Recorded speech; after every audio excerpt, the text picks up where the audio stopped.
Chris Jenkins along with Ashley Holder here at the Spectrum Center, where tonight the Hornets celebrated their 30th anniversary.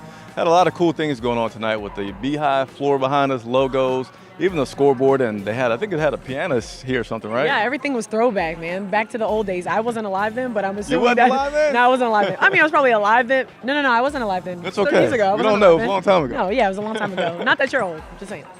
I mean, because I remember. But anyway, let's go to this recap. We're in the first quarter. The 76ers led by as many as 15 points.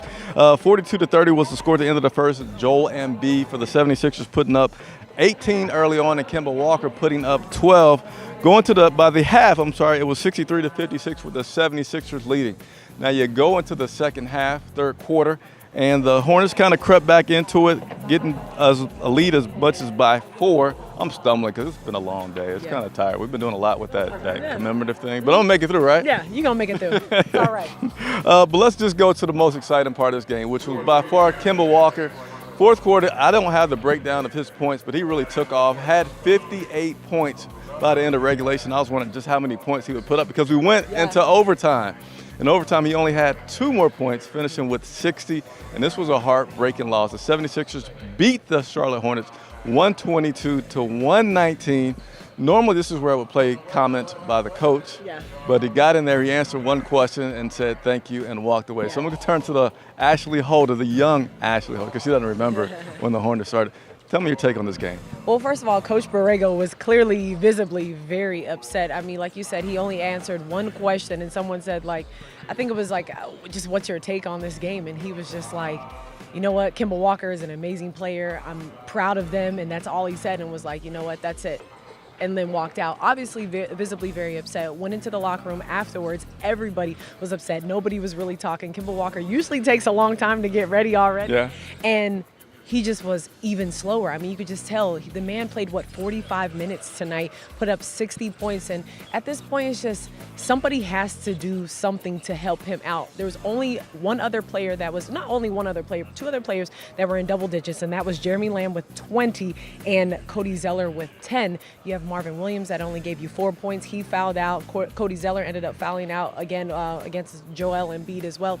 So it's just, I think you don't have anybody that's helping Kemba out. This man is putting 60 points up. That's a franchise record. That's a career high for him, and nobody's really helping him out. And it sucks to see this guy walk out of here without a win, is how hard he worked tonight. And, you know, I heard Marvin Williams in the locker room as well just say, man, oh man, it's just, I think that they're, even in the first half, the first quarter, they were down by 20 points. It's just not a lot of defense in there. It's just, no one's crashing the boards, and that's the one thing that just irks me about this team. Somebody will shoot the ball, and they will literally just run to the other side, the opposite way, and you just can't do that. You got to help. You got to, play weak side defense. You got to crash the boards, and those are the things that are going to help you win this game. So I think the Hornets are clearly still struggling with putting together a full 4 quarters, as we can see, because at the beginning it was closing out the game. Now it was starting out the game, and now it's just like, okay, we have some games where it's either or, but it's just we don't have it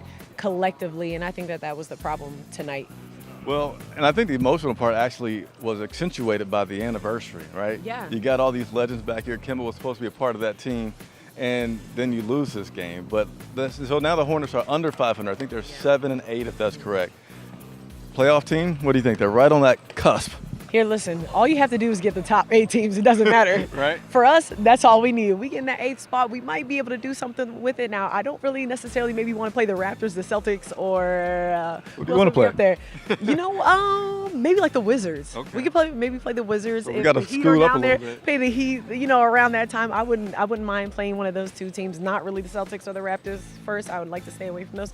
But I think that we have the potential to be a playoff team, but in order to get past the first round, we will need to put collective games of 4 quarters together. So that's going to be the issue for us. It's still early on, and hey, I mean, the good thing about the NBA season is, you got 82 games. You got a lot of games. So it's not like football, we only have 1 a week. I mean, we got 1 already on Monday, and that's going to be another hard one. That's the Celtics. But heartbreaking loss tonight because they went to Philly and lost in overtime as well. Right. And Kemba was one of the guys that took that last shot. And I think the last play kind of frustrated him because he drove, and he was hoping to either get a foul call or, I guess, shoot over Jimmy Butler, and that didn't work too well for him. So he was a little frustrated about that. But Jimmy Butler, man. That's exactly why the Philly 76ers traded for him. Right. To have that last-minute second shot and to make those game winners. Didn't do it the first time in regulation, but, hey, made it count the second time.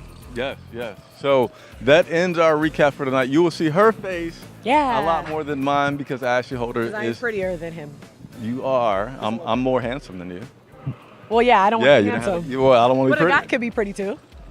Hey, look. We'll let you guys leave your comments on if a guy can be pretty. But I'm Chris Jenkins. This is Ashley Holder. Please remember to hit the subscribe button and also the notification button. Anything that we didn't talk about, you want questions, Ashley's going to get them answered for you. And as always, thanks for watching.